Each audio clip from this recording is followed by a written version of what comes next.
Chers amis, bonjour. Donc c'est toujours un plaisir, un honneur de venir à l'Yeshiva Yeshua Yosef et de voir des visages aussi souriants, aussi lumineux que des Bachorei Yeshivot, Bachorei Yeshiva. Alors, notre parachat Emor. Parachat Emor, elle va essentiellement parler de l'avoda des Kohanim. Et là-bas, on va voir que les Kohanim, ils vont être sanctifiés et ils vont être élevés au-dessus de tout le monde.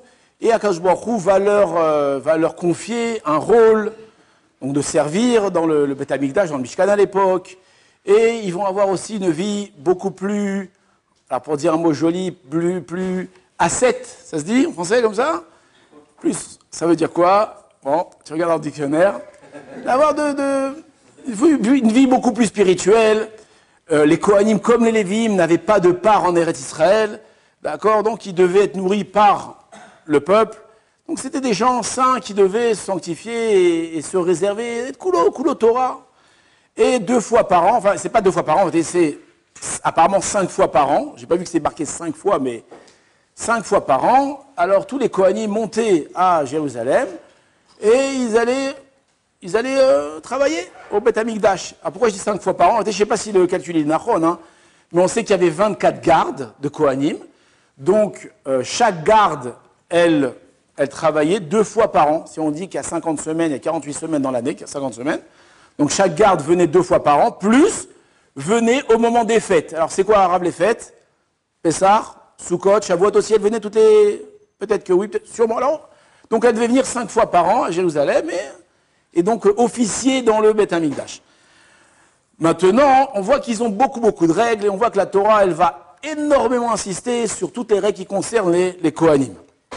Alors, on ne va pas réellement parler des Kohanim, mais on va parler de combien la Torah elle va insister sur toutes les règles qui concernent les Kohanim dans tous les détails. Pourquoi? Alors, bien évidemment parce qu'ils avaient un travail qui était très exigeant, il y avait beaucoup d'halachot. Quand vous étudiez les Masertot, Zvachim, Menachot, tout ça, vous voyez qu'il y avait un travail incroyable et tout était très minutieux, très détaillé. Mais il y a une autre raison à cela, c'est que un petit peu avant, il y a eu un épisode tragique pendant l'inauguration du Mishkan. Qu'est-ce qui s'est passé? Donc on inaugure le Mishkan, et là, il y a Nadav et Avihu, qui étaient les fils de Aaron, vont faire quelque chose, ou bien ont fait quelque chose, et à cause de ce qu'ils ont fait, alors ils vont mourir en plein milieu du service. Et donc ça va être un drame terrible. Aaron va avoir un comportement incroyable, où il va y être d'homme à Aaron, il va rien dire, il va accepter le jugement. Et c'était vraiment un drame. Le jour de l'inauguration du Mishkan, Nadav, Avihu, ils vont comme ça disparaître, ils vont quitter ce monde. Alors là-bas, Chazal demande pourquoi, qu'est-ce qu'ils ont fait de mal. Alors il y a plusieurs raisons, mais même vous voyez dans Chazal, il y a 4, 5, 6, 7 raisons. Pourquoi, qu'est-ce qu'ils ont fait de mal, pourquoi ils ont été punis. Maintenant, une raison que la Torah leur ramène, c'est quoi? C'est qu'ils ont apporté ce qu'on appelle Esh Zara. C'est quoi Esh Zara? Un feu étranger. Qu'est-ce que ça veut dire un feu étranger? Alors officiellement, le feu étranger, c'est que le feu devait descendre du ciel pour consumer les sacrifices, et eux, ils ont apporté un feu qui était à eux. Alors c'est quoi exactement la faute? Comment ça s'est passé exactement? Alors aussi, allez regarder les Mefarshim, il y a beaucoup à dire, beaucoup à expliquer, c'est pas ici le propos. Mais on voit le inyan de Esh Zara. Esh Zara, ça veut dire que vous avez fait quelque chose qu'on ne vous a pas demandé. Et ça, vous avez été puni. On va voir qu'après, plusieurs fois, la Torah va insister sur les ordonnances, et elle va nous ordonner, alors il y a plein de psukim, si vous voyez dans les psukim, qu'on devait faire Ka'asher Tziva Hashem, comme Hashem l'a ordonné, Il y a même un endroit dans Parashat, je me souviens plus, où là-bas, pire que ça, on voit qu'il y a une ordonnance de faire comme Hashem va m'ordonner, et après, il y a l'ordonnance de ce que je dois faire. Comprenez ou pas? D'abord, je te dis, je vais te dire quelque chose, mais attention, je veux que tu le fasses. Et après, je te dis que c'est ce que tu dois faire. Alors là-bas aussi, les Mefarshim, ils demandent pourquoi est-ce que la Torah, elle va autant insister sur ce Ka'asher Tziva Hashem. ce que Hachem il t'a ordonné. Et on voit Bémet que eux, ils ont fait quelque chose. L'autre Hachem Tziva Hachem, et il leur est arrivé ce qui est arrivé. Alors, on ne va pas parler des Kohanim, on va parler de nous. Est-ce que cette ordonnance de Kacher Tziva Hachem, elle nous touche à nous? Alors en réalité, lorsque vous lisez un petit peu dans les livres de Moussar, les Mefarshim, vous voyez que cette idée, en réalité, elle est ramenée dans plein d'endroits et un peu d'une façon différente ou d'une facette différente de ce Kacher Tziva Hachem. Alors il y a pour tous les goûts, ici je vous en ai sélectionné 4, d'accord, que j'ai vu écrits dans des livres. Donc j'invente rien. Bon, il y en a un ou deux qu'il n'y a pas besoin qu'ils soient écrits dans les livres, c'est des choses qui sont évidentes, mais on voit que les Balamoussar, les Rabbanim, ils ont tenu à nous le dire. La première chose, Kacher Tziva Hachem, ça veut dire que tu dois servir Hachem, tu dois accomplir la Torah comme Hachem il t'a ordonné. Et pas comme quoi, pas comme, alors on va se moquer un petit peu, c'est pour qu'on comprenne, on n'est pas mieux, on va voir qu'on n'est pas mieux non plus. C'est qu'il y a des gens que, bon, ils font la Torah à leur sauce. C'est quoi la Torah à leur sauce? C'est que, voilà, moi, ça suffit. Qu'est-ce que t'es religieux? Moi, je suis un peu religieux. Ah bon, qu'est-ce que tu fais? Ben, moi, je fais ça. Qu'est-ce que tu fais Shabbat?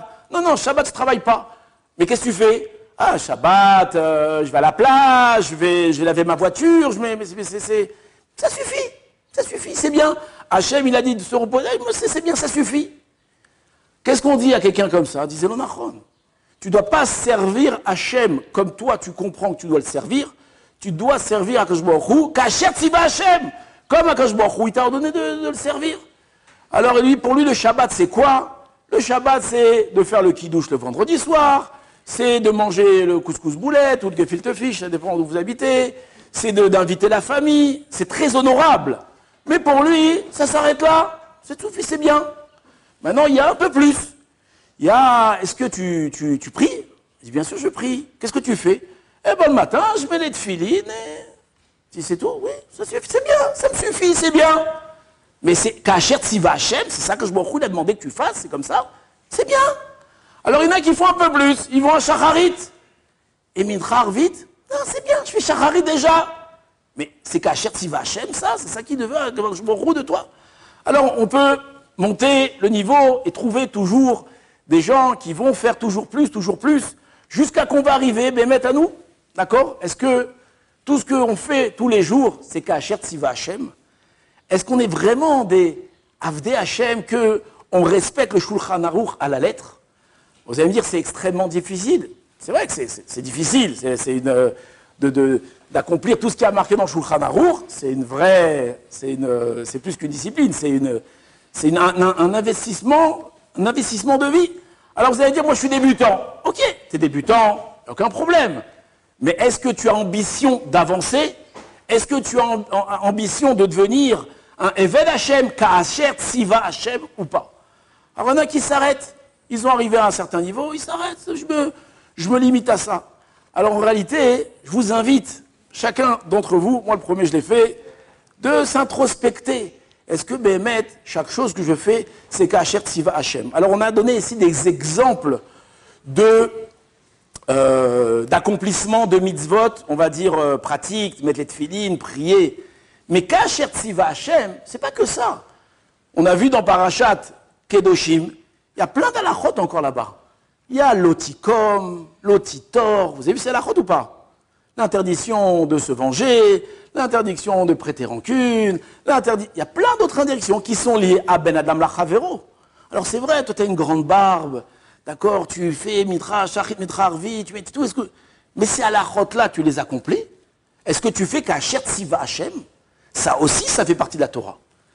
Et on voit que parfois, alors vous voyez, on est très makpid sur ça, mais on n'est pas makpid sur ça, ou des fois le contraire, le monsieur il est super Ben Adam Lachavero, et Ben Adam Lamakom, non. Alors c'est ça que le verset, la Torah, nous dit, arrêtons, qui je suis pour dire arrêtons de servir à Kadosh Baruch Hu comme nous on a envie de servir, comme ça nous plaît, comme ça. C'est l'onachon. Kacher Tziva Hachem. Il y a beaucoup d'alachot dans Ben Adam Lachavero, entre un homme et son prochain, Ben Adam Makom, le comportement qu'on doit avoir, la façon dont on doit parler. Est-ce qu'on fait réellement attention à nos yeux quand on marche dans la rue? Est-ce qu'on enlève nos yeux, on fait attention? Est-ce qu'on fait Kacher Tziva Hashem ou non, nos yeux se baladent à droite, à gauche, on regarde tout ce qu'il y a à regarder. Ça aussi, c'est Kacher Tziva Hashem. Donc on voit que cette application, cette ordonnance, elle nous touche à tous et à tous les niveaux. Alors il ne faut pas non plus rentrer dans les... Je ne vais pas vous rentrer dans l'angoisse, hein.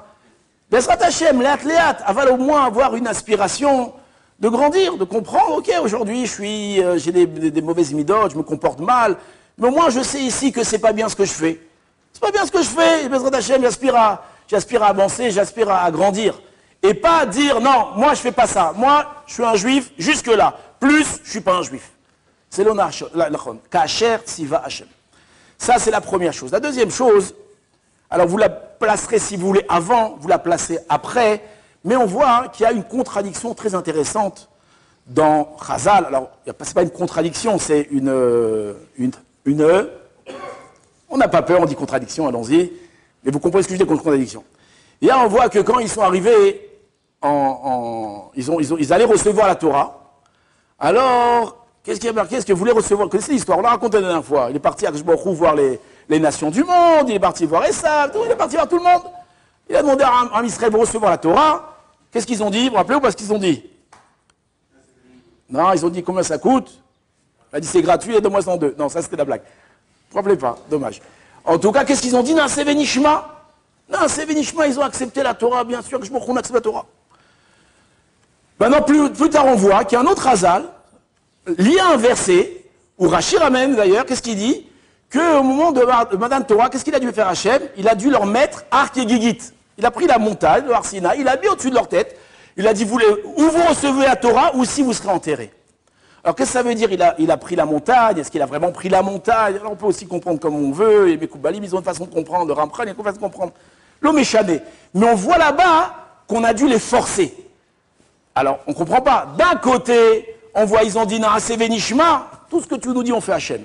Et d'un autre côté, on voit qu'on a dû les forcer. Alors comment on s'arrange avec cette contradiction? Là-bas, il y a un Tosfot très connu, où il dit que quand ils ont dit Naaseh Venishma, quand ils ont accepté la Torah, ils croyaient que c'était quoi? Torah chez Birtab, la Torah écrite. Et quand Hachem, il a dit, attendez, c'est pas seulement le Rabbi Torah, qu'est-ce qu'il fait? Il est venu avec le chasse, vous voyez, le chasse, là, le Harskol, en plus, c'est 80 volumes.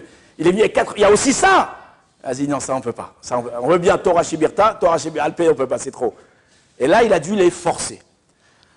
Alors, la question qu'on pose, il y a plein de questions, dire quoi? Vous acceptez la Torah écrite sans la Torah orale, mais la Torah écrite sans la Torah orale, elle veut rien. Qu'est-ce qu'on est des réformistes, nous? Qu'est-ce qu'on est? On est des... Ça veut rien dire. Torah écrite sans Torah orale. Alors, quand ils ont accepté la Torah écrite, qu'est-ce qu'ils ont accepté? Vous comprenez la question ou pas? Quand ils ont dit, on accepte, d'accord? Ils ont vu ne pas tuer, on accepte la Torah écrite. Mais vous comprenez que les halachot sont plus complexes que ça. Donc, votre acceptation, ça se dit acceptation? Ouais, en personne me contredit, ça va. C'était accepter quoi? Je ne sais pas si vous comprenez ma question. La Torah orale, la Torah écrite sans la Torah orale, elle ne veut rien dire. Elle ne veut rien dire, oui ou non? Donc quand vous acceptez la Torah écrite, vous acceptez quoi? Si je te dis dans la Torah écrite, il y a marqué, par exemple, sur les tzitzit, tu dois la mettre, non, tu dois mettre des franges au coin de tes habits. C'est quoi des franges au coin de mes habits? C'est le blouson de Johnny Hallyday. Vous vous rappelez de Johnny Hallyday? Il avait un blouson avec des franges. C'est ça le blouson, des franges à mes habits. C'est quoi des franges à mes habits? Où on doit les en signe entre mes yeux. C'est quoi un signe entre mes yeux? Qu'est-ce que je dois mettre en signe entre mes yeux? Je dois me tatouer quelque chose ici. Je dois mettre sur la truc, mettre ma tête dessus. C'est quoi? Donc on voit en réalité toutes les halachot qui sont marquées dans la Torah écrite. On ne peut pas les appliquer. Donc quand vous avez accepté la Torah écrite, vous avez accepté quoi? C'est compliqué. Oui ou non? Alors c'est pas plus qu'à notre, c'est plus profond qu'à notre sauce. C'est que, et en réalité ce principe il existe, on le voit chez certaines, alors je ne dis pas que c'est des communautés, ils n'appartiennent pas au peuple juif, mais on voit qu'il y a des gens qui ont pris cette doctrine. Par exemple, alors c'est plus dur d'expliquer les tefilin et le talit, mais les grands principes, par exemple, il y a marqué ne pas tuer. Vous laissez voir la Torah, qu'est-ce qu'il écrit? Ne pas tuer. Ah ouais, ne pas tuer c'est bien, ouais, t'as raison, on vit dans un monde de barbares, où tout le monde s'entretue, ben ok, nous on sera un peuple, on ne tuera pas. On ne tuera pas, ok. Honore ton père et ta mère. Ah ouais, c'est beau, ouais, le respect des parents, c'est super, ouais, la famille, les parents, C'est bien, on ne va pas vivre en égoïsme, il y aura le père, il y aura la mère, Ata, papa, il aura une place, maman, il aura... Oh là, c'est beau, oui, super, on veut ça. C'est bien, ne pas faire l'adultère. Ah bah oui, c'est bien, c'est pas faire l'adultère, on va être fidèles, on va créer des familles, c'est bien. Donc ils ont, ou comme ça on pourrait comprendre qu'ils ont accepté la Torah sous la forme, dites-moi un mot, philosophique. La Torah c'est une philosophie. Ouais, on veut bien, nous on veut bien être le peuple de Dieu, un peuple philosophique, qui a des préceptes. Vient la Torah, on dit, oh, Kasher Tziva Hashem.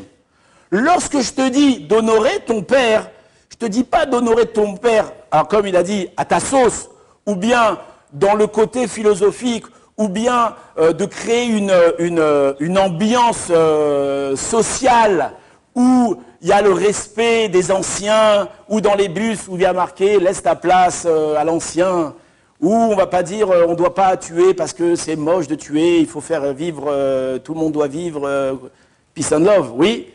Non, c'est pas ça. Lorsque Akadosh Baruch Hu t'ordonne de faire des choses, Kasher Tziva Hashem. Et chaque chose, chaque précepte rapporté dans la Torah, il a ses halachot. On peut aller dans l'extrême. Je vous donne juste un exemple, je ne vais pas trop m'allonger. Par exemple, marqué ne pas tuer. Il y en a qui sont partis dans l'extrême. Ne pas tuer, ben ne pas tuer, on ne tue pas. Ah bon, ne pas tuer, mais imagine qu'il y a des ennemis qui viennent à la porte de ta ville pour vous massacrer. Qu'est-ce que vous faites? Ah ben on ne tue pas, nous. Vous ne défendez pas? Ah ben non, ne pas tuer. Ne pas tuer. Mais quoi ne pas tuer? Il y a des halachot. S'ils viennent te tuer, tu ne peux pas te laisser tuer. Ah mais il n'y a pas qu'à ne pas tuer. Bon, ça c'est à l'extrême. D'accord? Ou on peut dire aussi à l'extrême, c'est que moi je ne tue pas, mais je vends des armes. Mais moi je ne tue pas. On peut dans les deux sens. Les deux, ils vont te dire, nous, on a adopté la philosophie, la Torah, de ne pas tuer. Viens, la Torah est orale, viens que je me disait l'onachon, ka'asher tziva Hashem. Chaque loi, elle a une façon d'être appliquée. Parlons, comme on a parlé du Shabbat. C'est quoi le Shabbat? On aurait pu croire le Shabbat, c'est beau, oui. C'est le jour le jour du repos, le jour où les employés vont pouvoir, on va fermer les usines, les gens vont pouvoir aller s'occuper de leur famille. C'est pas ça, Shabbat. Shabbat, c'est un jour profond. Shabbat, c'est un jour où on va recevoir Akadosh Baruch Hu dans nos demeures. Shabbat, il y a des halachot. Shabbat, il y a chaque détail, chaque chose est gérée. C'est ça, Shabbat. C'est pas l'esprit de Shabbat. Alors, l'esprit de Shabbat, il est important, mais c'est pas Kasher Tziva Hashem. Alors, cette application, on peut la mettre dans toute la halachot. Et on voit que Béhémet, beaucoup alors je ne dis pas des mouvements parce qu'ils n'appartiennent pas au peuple juif réellement, qui vont utiliser les préceptes de la Torah. Et ils vont, aujourd'hui, vous n'écoutez pas ce qui se passe en Israël, mais les juges, aujourd'hui on vit dans un pays où les juges sont très corrompus, il y a beaucoup de problèmes dans la justice en Israël. Et quand il y a un juge qui parle, qu'est-ce qu'il dit? Tzedek, Tirdov. Ah, moi, Tzedek, Tirdov. Mettre Tzedek, Tirdov, tu cherches vraiment le Tzedek. Des fois, on entend des histoires, c'est du bluff, quoi. Ça, c'est la deuxième façon. Et une troisième façon de comprendre ce cas Kasher Tziva Hashem. Alors là, je pars dans une autre facette complètement différente. Ça aussi, on l'a vu écrit. Alors, je vous raconte une histoire pour ça. Avant l'histoire, on a chacun un profil, d'accord? On n'est pas tous nés à Meacharim ou à, je sais pas, à Bnei Brak. On n'est pas tous nés de familles riches, de deux parents mariés, d'accord? Chacun il a un profil. Il y en a qui naissent aussi avec un cerveau extraordinaire, il y en a qui ont plus de mal, il y en a qui sont beaux, il y en a qui sont moches, il y en a qui sont gros, il y en a qui... chacun il a son profil, chacun il a son caractère, chacun a son profil. Maintenant on raconte une histoire comme ça, où un jour il y avait... Alors je ne sais pas si vous avez déjà écouté dans les bandes dessinées des enfants, là-bas à l'époque en Russie, il y avait le bistrot, l'auberge, Bet Marzeach. Oui? Vous connaissez cette histoire ou pas? Là-bas, dans les pays, là-bas en Russie, en général, le paritz, comment on dit en français le paritz? Le gouverneur de l'endroit, il donnait la gestion du Bet Marzeach, du bistrot, d'accord, de l'auberge du village. À qui donnait ça? En général, il donnait ça aux Juifs. Alors pourquoi Bémet, je ne sais pas, mais c'est connu, il donnait ça aux Juifs. Alors plein d'histoires de ça. Il y a une grande histoire du Baal Shem Tov avec le Kof. Vous connaissez l'histoire du Kof? Non? À l'occasion, le Rav vous racontera l'histoire du coffre. En tout cas, lui là-bas, le héros, je ne sais pas comment il s'appelait, Moshke il s'appelait peut-être. Alors lui aussi, il avait un bête marzéar, que c'était un paritz, un gouverneur qui lui avait donné. Alors, très jolie histoire là-bas. En tout cas, un jour, il y a un paritz, pas un paritz, il y avait un aubergiste. Moshke il s'appelait, Moshke parce qu'il donnait du mashke. Le mashke, c'est la boisson. Donc les poivreaux, ils rentraient dans son bistrot, et ils disaient Moshke, t'as vu nous mashke. D'accord, ça rimait bien, amène-nous à boire. Et un jour, le pauvre Moshke, il était face à un rébé. Le rébé, il est venu voir. Comment ça va, Moshke? Il dit, ah, ça va très très mal, Arabe, j'en peux plus, j'en peux plus. Il dit, pourquoi j'en peux plus? Il dit, mais toute la journée, je suis dans le bistrot et je m'occupe d'ivrognes qui viennent boire du matin au soir. Ils vomissent, ils se coupent par terre. Ils disent ils ont des discussions très très basses. Ils disent des gros mots, ils se bagarrent. Et moi, je dois ramasser leur vomi. Je dois toute la journée dans cette ambiance. J'ai pas un moment pour prier comme il faut. J'ai pas un moment pour étudier comme il faut. À peine j'arrive à étudier, à peine j'arrive. Et je souffle martyr. C'est très très difficile. La position dans laquelle je suis, elle est très difficile. Comprenez aussi qu'à cette époque, les Juifs, la parnasse, était difficile. Quand tu avais une place comme ça, c'est pas une place que tu as abandonnée facilement. Et donc il se plaint chez le rébé. Et le rébé, il lui dit, ah, toi, moi, je sais ce que tu as envie, toi. Toi, tu as envie de te lever le matin, d'aller au mikvé, et après d'aller faire la tfila tranquillement, de fumer une cigarette, boire un café, discuter un peu avec tes amis, après le bêta midrash, avec une bonne chavurta, écouter le Rav parler, étudier comme ça la Torah, et avoir une bonne parnassa, et être tranquille dans la vie. Hein? C'est ça que tu as envie, Moshke. Et là, Moshke, les yeux, il s'ouvre, il dit oui, c'est exactement ça que je... Si j'avais ça, ouais, mais oui, c'est ça que je veux. Alors le rébé, il dit, écoute, ça s'appelle un malach, ça s'appelle un ange. Et le bon Dieu, dans le ciel, il en a plein. Il n'en a plus besoin, il n'en a pas, il en a trop. Mais par contre, des moshkés, il n'en a pas beaucoup. Des moshkés qui sont dans la situation dans laquelle tu es, et que malgré tout, ils s'efforcent d'être des bons juifs, alors ça, il n'en a pas beaucoup. Et c'est ça qu'il veut à Kadosh Baruch Hu. Et c'est ça qu'Asher Tziva Hashem, que ça signifie que des fois, on se dit, mais moi, je ne peux pas étudier la Torah, pourquoi? Je ne peux pas, je travaille. Il faut bien que je nourrisse la famille, j'ai pas de temps, ou bien j'ai pas de tête, ou bien ma femme ne me laisse pas, ma femme même du matin au soir me demande des trucs, ou bien les gosses ils me laissent pas 5 minutes, ou bien. On a 1000 prétextes de faire ou de ne pas faire, ou de faire de ne pas faire. D'accord, pour faire, on n'a pas des...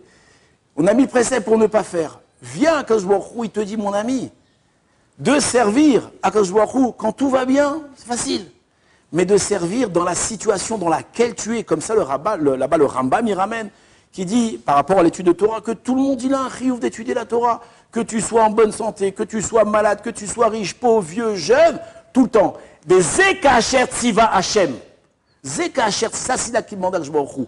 Pas, il t'a dit, tu le serviras quand tu pourras. Tu le serviras de la façon dans laquelle tu es. On voit que, quand Moshe Rabbeinu, il est monté au Har Sinaï, Kadosh Baruch Hu lui a dit, enlève les chaussures de tes pieds. Pourquoi? Parce que le sol que tu foules est saint. Après, on voit que Moshe, Hachem, il va lui dire, tu vas aller libérer le Ham Israël. Qu'est-ce qu'il va dire, Moshe? Et je peux pas, et je suis bègue, et il y a mon frère, et toutes sortes de prétextes. Akash Baruch Hu, qu'est-ce qu'il t'a dit? Il a dit, le sol que tu foules, il est saint. Ça veut dire, dans la situation dans laquelle tu es, cette situation, elle est sainte. C'est de cette façon que je veux que tu me serves. D'accord? Si tu étais un guibor, pas bègue, et tu n'avais pas de frère et machin, ok, c'était facile. Non, c'est d'afka toi que je veux. Dans ta situation que je veux. C'est exactement toi que je veux. Mon cher Rabbeinu, il avait plein de prétextes pour ne pas aller. D'accord? Moi, je vais aller frapper Pharaon. Mais Pharaon, moi, je lui dois beaucoup de reconnaissance. C'est lui qui m'a grandi dans sa maison. Oui, exactement toi, on veut. De cette façon-là, je veux que tu me serves. D'accord? Donc ça, c'est Kacher, Siva, Hachem, encore une fois. Et, alors, c'est pas qu'on n'a pas de prétexte. On a des prétextes. C'est vrai que peut-être quelqu'un qui a le joug de la parnassa, ou quelqu'un qui a du mal, ou quand il étudie trop, il a mal à la tête, c'est vrai. Mais ça ne te rend pas patour de rien. Ça veut dire que, malgré tout, tu dois t'efforcer et faire un effort. Et on a vu combien de gens qui étaient dans la difficulté, qui n'arrivaient pas de parnassa, et ils ont fait l'effort.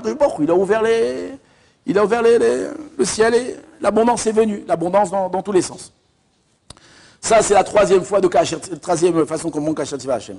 La quatrième façon, alors on part encore dans une autre chose, et c'est extrêmement lié avec ce qu'on fait des fois, c'est que la Gemara, dans Maseret Megillah, je crois, le Rav va me dire si c'est bien Megillah, mais on nous raconte sur le nombre de Kohanim Gdolim qu'il y a eu pendant le deuxième Beth Amikdash.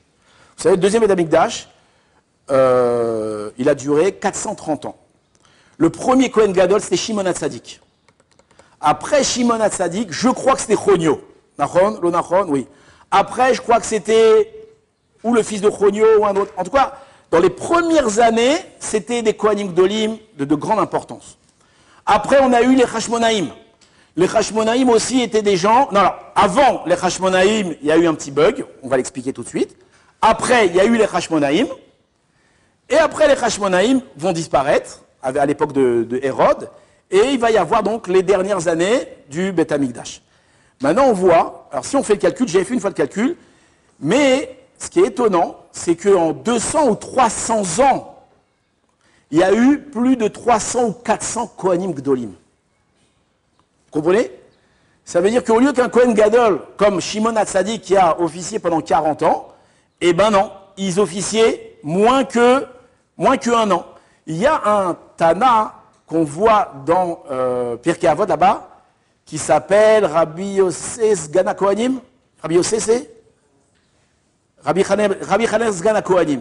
Pourquoi il s'appelait Sgan HaKohanim? Alors là-bas, les Mefarshim, ils expliquent, c'est qu'à son époque, les Kohanim Gdolim, ils mouraient les uns derrière les autres. Et lui, qu'est-ce qu'il faisait? Il les remplaçait. Et bon, toute sa vie, il était le second du Kohen Gadol. Donc on voit que les Kohanim, ils mouraient les uns derrière les autres. Pourquoi il y a eu des centaines de Kohanim Gdolim. Alors vous avez demandé comment c'est possible. L'introduction elle est un peu longue, mais vous avez demandé comment est-ce que c'est possible. Alors tout simplement, c'est que pour devenir Kohen Gadol à l'époque, tout simplement, tu allais payer. Tu allais voir le Paritz de l'époque, je ne sais pas ce que le Paritz, le gouverneur grec ou le gouverneur romain après. Tu allais lui faire une enveloppe et tu lui dis voilà, moi je veux être Kohen Gadol. Et il te nommait Kohen Gadol. Donc on voit que la Keuna Gdola, on soudoyait le Paritz pour devenir Kohen Gadol. Maintenant, on imagine bien que ces gens-là qui soudoyaient, ce n'étaient pas des gens d'un très grand niveau. Preuve en est, c'est qu'ils finissaient pas l'année. Alors il y en a apparemment qui sont morts dans le Kodesh HaKodashim, et Rabbi Chaner Sgan HaKohanim a dû les remplacer, ou bien ils sont morts avant, après, pendant. En tout cas, on voit qu'ils sont morts très rapidement. Maintenant, la question qu'on pose, c'est qu'est-ce qui motivait ces gens-là de devenir Kohen Gadol? Tu veux être Kohen Gadol, mais tu ne sais pas que celui d'avant, et celui d'avant, et celui d'avant, et celui d'avant, et celui d'avant, ils sont morts. Il a fait 6 mois, l'autre il a fait 3 mois, l'autre il a fait 1 an, mais qu'est-ce que tu crois? Que tu crois que tu es mieux? Alors, j'ai vu écrit ça, il y en a que chacun il croit qu'il est mieux. Il dit lui, oui, mais moi c'est autre chose. Moi c'est autre chose. On croit qu'on est mieux que les autres. Oui. Mais c'est pas ça l'essentiel de l'explication. Il y a 2 explications. La première, c'est que le kavod, un homme il aime le kavod, d'accord? Quand il est riche, il a tout ce qu'il veut. La chose qui lui manque, c'est quoi? C'est le kavod, l'honneur. Je veux qu'on m'honore. Et d'être le Kohen Gadol, après le roi, ou même, je crois même parallèle au roi, c'était le plus grand personnage du royaume. Donc moi, je suis prêt à payer. Et plus que ça, je suis prêt à risquer ma vie pour être le Kohen Gadol. Quelqu'un m'a raconté, quand j'ai raconté ça à quelqu'un, qu'il y a des années aux États-Unis, il y a eu un phénomène que des gens se suicidaient devant des caméras. Vous avez entendu ça ou pas? Il y a eu un phénomène comme ça. Pourquoi? Des gens qui montaient sur des gratte-ciel et vous me voyez, ouais, je saute. Pourquoi? Ils voulaient un jour faire la une des journaux. T'es prêt à mourir? Quelqu'un qu'on le voit. Vous m'avez vu? C'est moi. Voilà. C'est fou. Mais en tout cas, le kavod, il rend fou. Ça, c'est une explication. Mais ce n'est pas l'explication qui nous intéresse à nous. Il y a une autre explication qui est extraordinaire. C'est qu'en réalité, le Kohen Gadol, par son travail, par les conditions dans lesquelles il vivait dans le Beth Amikdash, et s'il y arrivait le fait de rentrer dans le Kodesh HaKodashim, alors il recevait une perception du divin qui était hors du commun. D'accord? Quand on arrivait à Yom Kippour, le Kohen Gadol, à Yom Kippour, après s'être sanctifié, après être tout fait, il va rentrer dans l'endroit le plus saint du monde, le Kodesh HaKodashim, il avait une proximité avec Hachem qui était très très forte. Et c'est d'ailleurs une des raisons pour lesquelles, des fois, il mourait. Pourquoi? C'était trop puissant pour lui. Trop puissant pour lui. Et on voit que ces gens-là étaient peut-être des gens religieux, qui étaient des gens qui avaient une bonne intention, d'accord? C'est pas le kavod qu'ils recherchaient. Qu'est-ce qu'ils voulaient? Avoir une proximité avec Hachem. Et moi, je suis prêt à prendre le risque, d'accord, pour une fois rentrer dans le Kodesh HaKodashim, mais ressentir c'est quoi la Shrina, mais la ressentir à l'état pur, puissante. Ça, c'est comme ça, on explique pourquoi les Kohanim étaient nommés, pourquoi ils mouraient. Maintenant, en quoi ça nous touche à nous? En réalité, c'est un truc qui nous touche à fond. Comment? Nous aussi, on a envie de grandir, on a envie, alors on a été au début, qu'on a fait tchouva, vous vous rappelez qu'on a fait tchouva au début, hein? Alors il y avait comme ça un entrain, alors on allait prier, on faisait la Hamida, des fois même on pleurait. Vous vous rappelez quand vous pleurez quand vous faisait la Hamida? C'est arrivé, ouais, ça. Ouais, on avait ici un élève il y a longtemps, à 25 ans, il faisait le Birkat Hamazon en pleurant, le bonhomme. Il mettait 35-40 minutes, il pleurait. Il était ému, il le faisait en français, ça, il était ému, les mots, les trucs. Il avait une proximité, il ressentait des choses, c'était beau. Vous vous rappelez la première fois que vous êtes parti au mikvé? La première fois qu'on est parti au mikvé, on est sorti, on a senti, non, je suis délire, je suis le seul. Non, mais la première fois qu'on a fait Shabbat vraiment comme il faut, on a quelqu'un qui fumait, il n'a pas fumé, et il a ressenti que c'était pas dur. Il a ressenti une élévation, il a ressenti quelque chose. Mais quand un Baal Tchouva, il fait Tchouva, Kadosh Baruch Hu, il a une grande pitié pour lui. Enfin, grande pitié, c'est pas une pitié, il aime le Baal Tchouva, donc il va lui donner un petit peu, il va lui donner ce qu'on appelle la manne. La manne, c'était quoi la manne? On était dans le désert, et on recevait quelque chose de gratuit, on mangeait, ça avait le goût qu'on voulait. Mais arrive un moment, ça y est, la manne, c'est au début. Maintenant, il faut que tu commences à travailler, mon ami. Et parfois, on a du mal à retrouver toutes ces sensations. Et on cherche ces sensations. Quelqu'un qui a été orienté, alors pourquoi je dis orienté? Parce que parfois, c'est pas sa faute. Parfois, c'est qu'il a mal été orienté ou il a mal compris les choses. Alors, pour rechercher ça, il va faire parfois n'importe quoi. Quelqu'un d'équilibré, qui était orienté, alors, il est venu à la yeshiva, ou bien il est rentré dans un Beth Midrash, il est parti voir le Rav, il a montré, Tchouva. Qu'est-ce que le Rav il a fait? Il a dit, maintenant viens, on va étudier vraiment la Torah. Il lui a pris une Gemara, et il a commencé à étudier avec lui. Alors au début c'était dur, mais il avait encore ce feu-là. Il a commencé à comprendre les mots, un mot, deux mots, trois mots, il a compris une Svara, il a commencé à kiffer, il a commencé à rentrer dans le chose, il a commencé à comprendre la halachot, pourquoi on fait ci, pourquoi on fait ça. Donc cet entrain, ce kiff qu'il a eu, il a réussi à l'entretenir. Alors c'est pas tous les jours facile, d'accord? C'est pas tous les jours dimanche ou samedi, je sais pas. Alors des fois c'est difficile, il y a des hauts, il y a des bas. Mais celui qui a eu un kécher avec le limoud, qui a eu un kécher aussi avec des vrais rabbanim, des gens normaux, d'accord, qui ont des discours normaux, qui essayent de t'élever de façon normale, d'accord, qui te parlent de choses équilibrées, d'accord, pas des fous, il y a beaucoup de fous, il y a beaucoup de fous, des gens, des moudjahidis qui te déglinguent la tête, il y en a beaucoup, sur Internet surtout, il y en a une tonne, des gens qui te déglinguent la tête.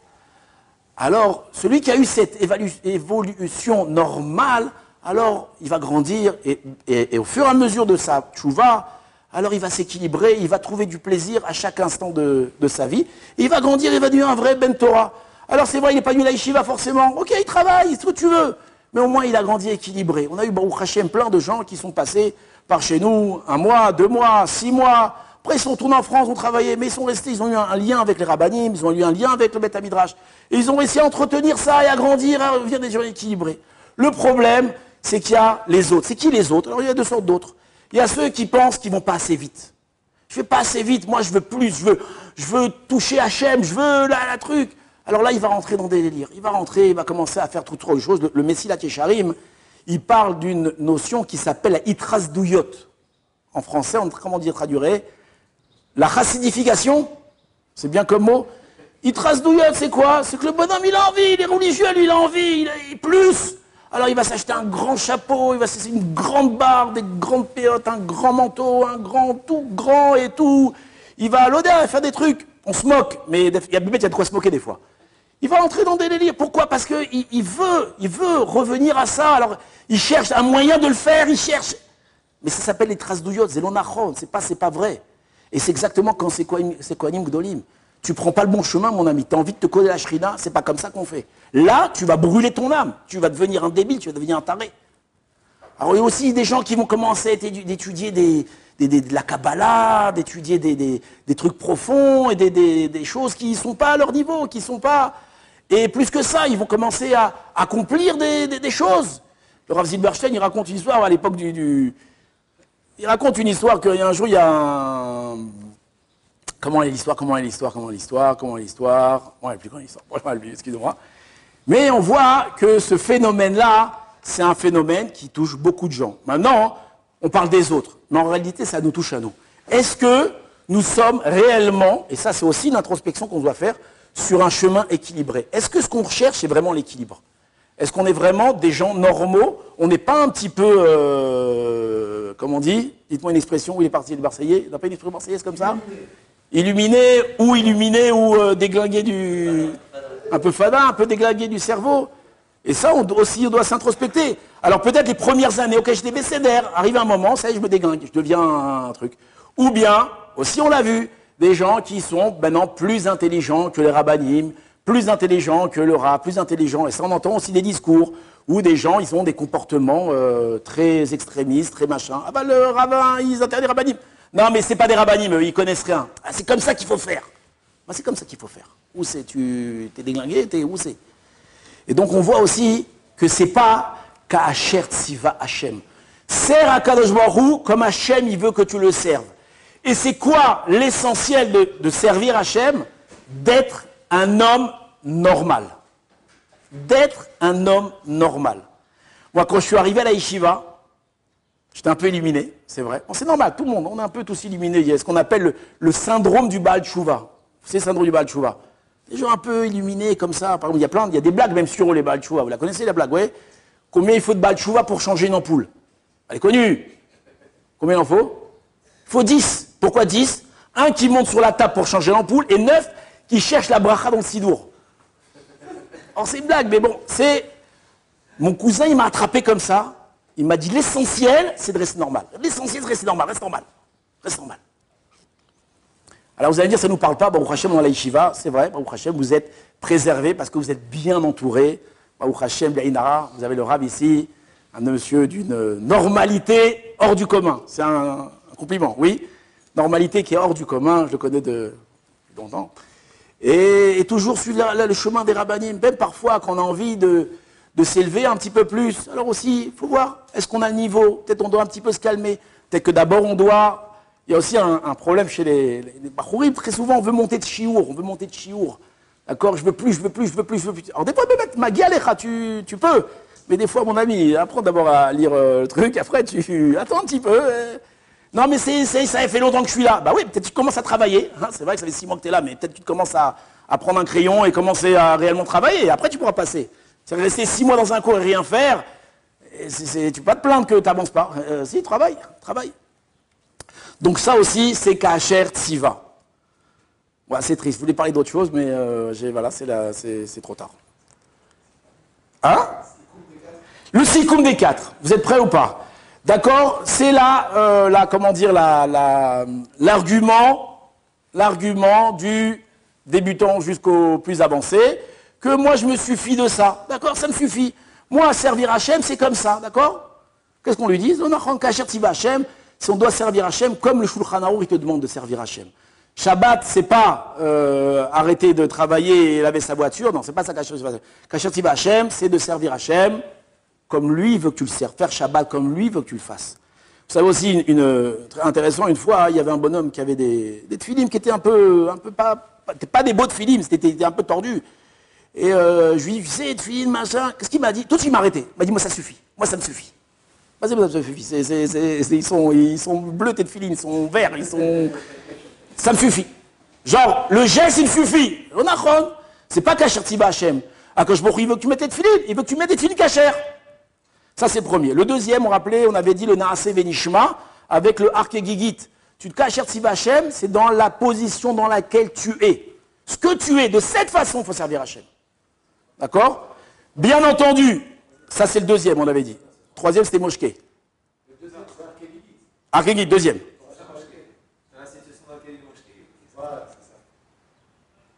Pardon. Alors, Naase Venishma, d'accord. Naase Venishma, c'est quoi alors? C'est la façon. Ah oui, d'accord, c'est quoi Naase Venishma? J'ai oublié. La philosophie, oui, la philosophie, Naase Venishma, de ne pas prendre la Torah comme une philosophie. La Torah, c'est de la halachot. Alors vous allez me dire, on va non pas être non plus, c'est un technocrate de la halacha, et le bonhomme il est très carré, mais il est complètement... non, oh, c'est tout, ça va ensemble, ça va ensemble. Moshke, on a dit donc la façon dans laquelle, dans la situation dans laquelle tu es, attention, ça ne veut pas dire qu'un bonhomme, il est dans la galère, et dit, ah, le Rav il a dit qu'il faut que je reste dans la galère, et non, sors de ta galère, vas-y, trouve un autre travail, je sais pas, change ta vie. Mais en attendant, dans la situation dans laquelle tu es, sers Hachem. N'attends pas toujours on se dit, moi servir Hachem quand, demain, quand il y aura. Ouais, ne dis pas, comment c'est Chazal ils disent? Ne dis pas, Eshne, Matache, Epne, Shema, Lotipane. Ne dis pas, j'étudierai quand je serai libre, parce que ça se trouve que je ne serai jamais libre.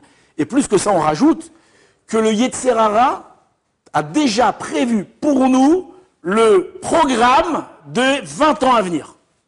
C'est-à-dire que lui, c'est exactement tout ce qu'il va te faire dans les 20 ans à venir. Donc si un jour tu ne décides pas de sortir de ça, tu ne vas pas t'en sortir. Donc oui, sortir de cette situation. Mais en attendant, où tu es, c'est Hachem. Et le quatrième, on a ramené les Kohanim Gedolim, que des fois on veut avoir des aspirations parce qu'on a envie de s'élever plus, et des fois elles sont l'onachon, et elles risquent de nous déstabiliser. Et donc l'essentiel, c'est de quoi? De rester dans le mal. Chazak u'baruch.